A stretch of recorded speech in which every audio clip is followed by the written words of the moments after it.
वक्रतुण्ड महाकाय सूर्यकोटि समप्रभा निर्विघ्नं कुरु मे देव सर्वकार्येषु सर्वदा।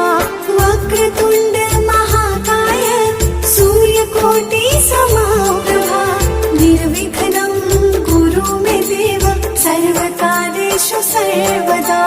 वक्रतुण्ड महाकाय सूर्यकोटि समप्रभा निर्विघ्नं कुरु मे देव सर्वकार्येषु सर्वदा।